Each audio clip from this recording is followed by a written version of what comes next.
कांगपोक्पी की CSO सिंगना अनौब चाही इंग लिसिंग अनिगा कुनगा तरुक्तगी मपुंग फाना मुथतलगनी हाइरिबसिगी ममांगदा चाही सिगी 2026 लाक्टिगै ममांगदा याम फजना मपुंग फाना थाबा लोपा फजना लोब मतुंगदा मखोगी चपचाना थम्मे हाइरेडगा 2026 सिगी मपुंग फाना मुथतलगनी हाइबगी वारेप लौरिसिनदी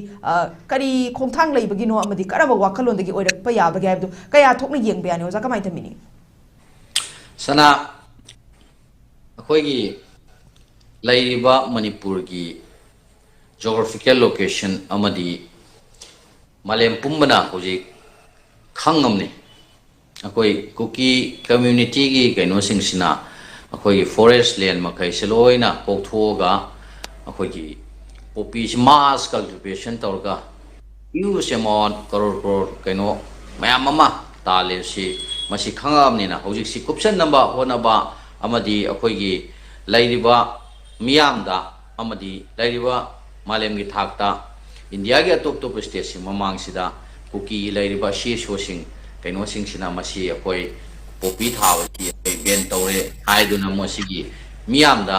अखोई थोगा हाइदी लाइबा ngसाइगी मणिपुर प्रजाना लाउरिबा पोपी थाबा यारोय पोपी कल्टिवेशन तौबा यारोय तुंगी युम्बिरोलदा सोरकनी हाइबसे मसीगी लंबी सिदा उतनब होनरकदा ngसाइ हाइरिबा तौखरिबा चै म्याम मोय तौरगा लाखरिबा म्याम पैसा म्याम सि तानसलगा अखोगी अतोप तोपा क्राइम म्याम थोक्तना मसीगी कइनो सिंगसी सिगी फैक्टर म्याम सि मरक सिदगी हौजिकसी मसी इमेज अमा पुखतनबा सिगी मोयगी लैरिबा CSO सिंगसिना नाहानदगी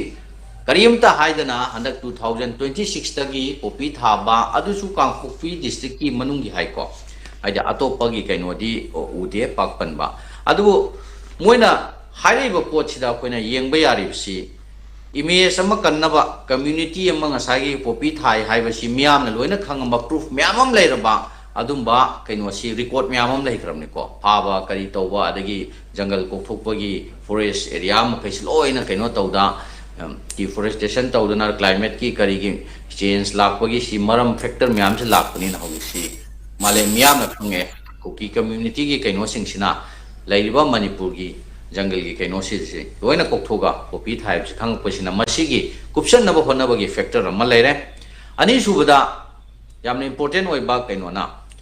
पोपी थारगा अखोगी कानी ललोलगा सिगी कइनो सिंगसिना तौबसिना तुंगकोइना चटपा यारोइसे मोइगी हौजिक खंगपा हाइतारे मोइसे अदुंबगी फैक्टर अमसु ओइगनी मरमदी मोइगी हौरैबा तुंगी कुकी की लैरिबा कम्युनिटी म्याम सि मरक सिगी नहा सिंगसी ड्रग त एडिक्ट चुरगा म्याम लैसलक तारदी मोइ खुनाइ सिसु तुंगनी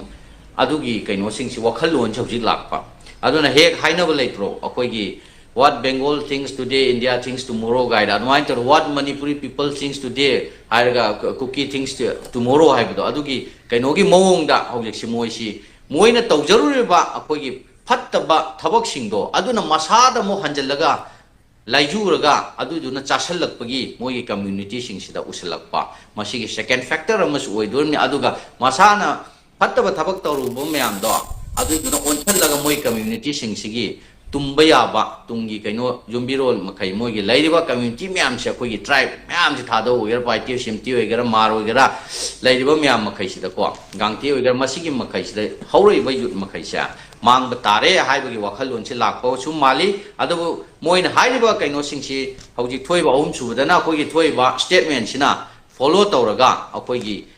तुंगी कनबगी अमदी मणिपुर की लैरिबा मियाम कइनोसी कनबै खोंजंग सिदा लंबी सिदा अपुन मणिपुर अमगी ओइबगी चंगपगी खोंथांग रा हाइबगी कइनोसु अम लै अदुबु हाइरिबा स्टेप सिंगसी लोखतप तारबदी मोइगी हाइदि अफब लंबी रोमदा चंगप तारदि अदुसु अदुम फै हाइना लौजनिंगी अदुबु मोइगी हाइरिबा स्टेटमेंट थोइबा कइनो सिंगसिदा